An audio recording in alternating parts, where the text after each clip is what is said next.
खुलुमबाय बयनिसिमबो नोंथांमोननि थाखाय माखासे खौरांफोर लानानै फैलायबाय आरो चेनेलाव गोदानब्ला अन्नानै चेनेलखौ साबस्क्राइब खालामनानै लादो बेल आइकनखौ एलाव होनानै ला जाहाथे नोंथांनाव सिगां नटिफिकेसन सहैग्रोयो। दानिया खोनासंलांदो। गिबि खौराङाव दङ रौतानि लांसुनिया फोरोंगिरि पद्म आली शर्माखौ पुलिसा खाबाय।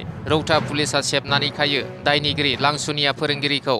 रौतानि 5 नं धनस्री गुदि फरायसालिनि 5 थाखोनि सानै फरायसुलिनि स्रोद अंगआव आखाइ होनायनि अजद सिखारदोंमोन।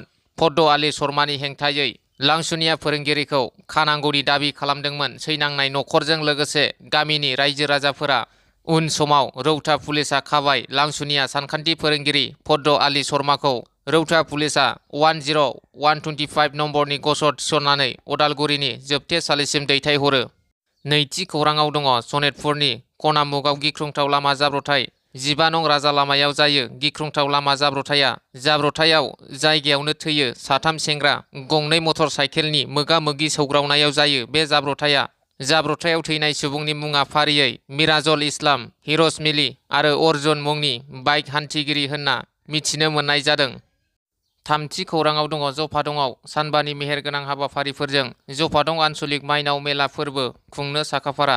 बाक्सा जिल्लानि सिङाव थानाय माइनाव मेला फोथार जफादंआव जफादं आन्सलिक माइनाव मेला फोरबो खुंफुं आफादा 51थि माइनाव मेला फोरबोखौ 26 नभेम्बरनिफ्राय 30 नभेम्बरसिम सानबानि बायदि मेहेरगोनां हाबाफारिफोरनि गेजेरजों खुंफुंनो लाहार फाहार खालामनाया थाद'नाय गैयै सोलिगासिनो दं। 26 नभेम्बर खालारनिफ्राय खुंजानो गोनां बे माइनाव मेला फोरबोआव 26 नभेम्बर खालारनिफ्राय खुंजानो गोनां बे माइनाव मेला फोरबोआव हाबाफारि बायदियै गिबि सानाव माइनाव मेला लांगोनाखौ बेखेवफैगोन। बिटिसि सरकारनि मावफुं सोद्रोमा आगस्तास टिग्गा बिथाङा बेबायदिनो हाबाफारि बायदियै माइनाव मेला फोरबोजों लोब्बा लाखिनानै मोसानाय बादायलायनाय, खेराइ मोसानाय, आलांगा सावथुन दिन्थिफुंनाय, मिना बाजारफोर थागोन होननानै आफादगिरि अजित दैमारिया फोरमायो। फोरमायनो गोनांदि 30 नभेम्बर एबा जोबथा सानखालि जाखांफुनाय मेथाइ रोजाबगिरि इलिसा बर'आबो मेथाइ रोजाबफैगोन। ब्रैथि खौराङाव दङ फकिराग्रामनि राबाफारायाव ना हमनो थांना दैसायाव गबनानै सासे सुबुङा जिउ गोमायो। थांनाय मैयानि सानजौफु समाव कक्राझार जिल्लानि फकिराग्राम पुलिस थानानि सिङाव थानाय राबाफारा गामिनि 57 बोसोर बैसोनि सबिन ब्रह्म मुंनि सासे सुबुङा ना हमनो थांना दैसायाव गबनानै जिउ गोमायो। मख'जाथावदि मैया SDRFनि हान्जाया राबाफारा गामिनि मोनसे नालानिफ्राय गोथै सहखौ बोखांनो हायो। बाथि खौराङाव दङ कक्राझार जिल्ला बर' थुनलाइ आफादनि 51थि बोसोरसालिया जथुम्मा खुंफुंनो थाखाय मैया लाइ खुन्थिया गायसनदों। बिसमुरि गुदि बर' थुनलाइ आफादनि सिङाव थानाय बासबारि गोजौ फरायसालिनि गेलेग्रा गेवलां फोथाराव साननैनि हाबाफारिजों गाजा गोमजायै 20 आरो 21 दिसेम्बर खालि खुंफुंनो थाखाय मैया लाइ खुन्थिया गायसनदों। बे हाबाफारियावनो बाहागो लायो गाहाय आलासि महरै बिटिआरनि मावफुं सोद्रोमा प्रकाश बसुमतारी बिथाङा। लोगोसे बाहागो लाफायो कक्राझार जिल्ला बर' थुनलाइ आफादनि आफादगिरि नेहाथारि आरो ओनसोलनि गोबां सानसुमै बिथांमोनहा।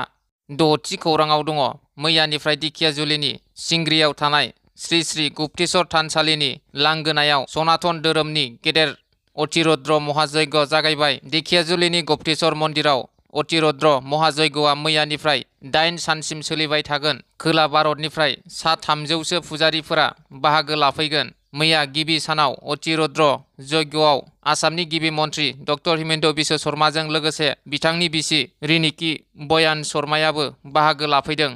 स्निथि खौराङाव दङ डिमाकुसि बड'लेण्ड गेलान सना काप जोलुर बादायलायनाया मैया थुंगेबाय। अदालगुरि जिल्लानि सिङाव थानाय डिमाकुसि दखरा एबसु आरो डिमाकुसि गेलेमु आफादनि जथायै बानजायनायाव थांनाय 15 नभेम्बरनिफ्राय डिमाकुसि जेम्स बेंगा गेलेग्रा फोथाराव सोलिनाय 28थि बड'लेण्ड गेलान सना काप टुर्नामेन्टआ मैया मोजाङै मोजां जोबनानै थाङो। मिरु एबसुनि बोसोनगिरि बि सोमखोरा बेखेवना होनाय जोबथा गेलेनायाव हरिसिंगा टाउन क्लाबा डिमाकुसि अरगें एफसिखौ 2-1 गलाव फेजेनना चेम्पियन जायो। हरिसिंगा टाउन क्लाबा देरहासार महरै ट्रफिजों लोगोसे नोगोद 50,000 आरो जेननाय हानजा डिमाकुसि अरगें एफसिआ ट्रफिजों लोगोसे नोगोद 30,000 रां मोननो हायो। बेजों लोब्बा लाखिनानै गांसे मोखां बिजाब बेखेवना होयो बिटिसिनि मावफुं सोद्रोमा लोमस्राव दैमारिया। 8थि खौराङाव दङ बेरगाव जिल्ला बर' थुनलाइ आफादनि 4थि बोसोरारि जथुम्माया थुंगेबाय। बेरगाव जिल्ला बर' थुनलाइ आफादनि 4थि बोसोरारि जथुम्माया मैया सानसेनि मेहेरगोनां बायदि हाबाफारिनि गेजेरजों सोनाब खलायगाव गुदि बर' थुनलाइ आफादनि बुसाखात मावखुलि लांगोनायाव मोजाङै मोजां जोबनानै थांबाय। हाबाफारि बायदियै फुंनि समाव फिरफिला बिरहोनाय, मुंख्लंफोरनिसिम बिबार बावनाय, गेदेमा रुंसारिफोरनिसिम बिबार बावनाय, मुंदांखा मेथाइ खनगिरि जुबिन गार्गनि मुसुखायाव बिबार बावनाय, थान्दै रेबथुमनाय, थान्दै जुथुम, गुबुन गुबुन बिजाब बेखेवनाय आरो बान्था राननाय मान बावनाय, सावराय मेल आरो गेवलां मेल जायो।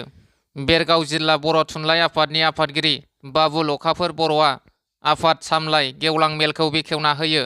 बिटिसिनि इएम लोमस्राव दैमारिया गाहाय आलासि महरै बाहागो लायो। बर' थुनलाइ आफादनि गाहाय नेहाथारि नीलकान्त गयारिया मैयानि गेवलां मेलाव बेरगाव, खाग्राबारि, खैराबारि, टंला, खलायगाव आरो बकतपारा गुदि आफादनि बिबानगिरिफोरजों लोगोसे थुनलाइ सिबियारि रायजो राजाफोरा ज'ज'यै बाहागो लाना जाफुंसार खालामो।